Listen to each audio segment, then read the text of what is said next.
Hello, Dr. Strangelove. I am your humble pupil, and actually, before I continue, who am I? Well, I'm Brian, and I'm also Bubba Brian to some. And to some, I'm Brian Anthony Oates Jr., or just Junior for short. I mean, overall, I guess the best way to describe me would be through my interactions and how I treat the people around me and the people I encounter. And I mean, obviously, my great music taste, which has been debated.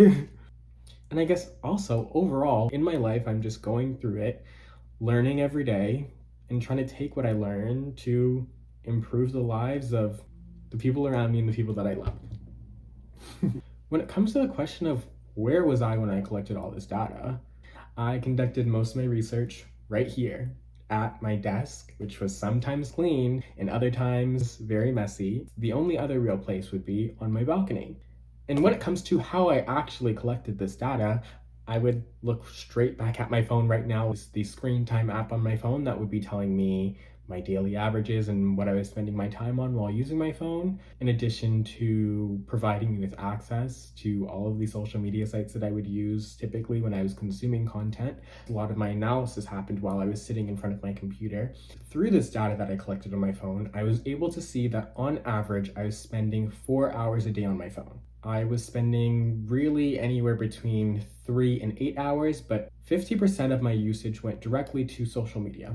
The rest of the time was kind of split pretty equally between entertainment, which would go generally to Spotify, and then the other part would go to my education and productivity area, doing readings on Brightspace, and also answering emails and doing stuff for my job as well. When it comes to my favorite artwork that I created for this project, it is the one that I created to represent me. When I first started this collage, I was honestly very stressed. I didn't think I was finding the pictures that I was actually looking for, but the product that I ended up creating from stressing so much and kind of panicking and overthinking about myself actually ended up being the main inspiration for the collage. It was based on me, and then in turn had to be based on my insecurities. Overall, just me feeling like I'm being scrutinized a lot and judged due to the media I consume and comparing to others on social media.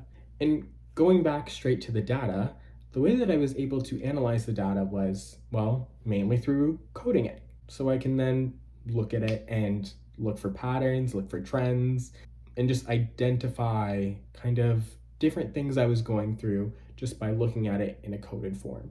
And then also by just daily analyzing my media consumption, I was able to pick up on trends as I would continue to write similar things throughout the day. The main patterns would be the fact that on days when I would use my phone a lot, would be days that it was going straight to social media. It showed that I didn't have as much control over my social media consumption and overall my media consumption as I thought I did, which pushed me to realize that a lot of media helps with social control, to control the masses. And that's honestly what it revealed about my world.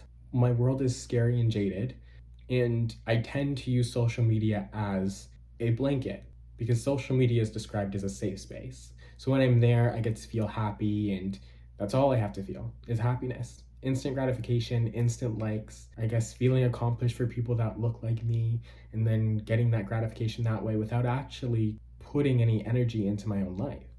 And this is honestly what makes my research and research like this so important.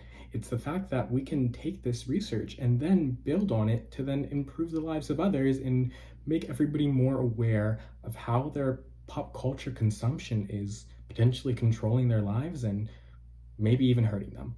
And that, Mr. Strangelove, is my research project.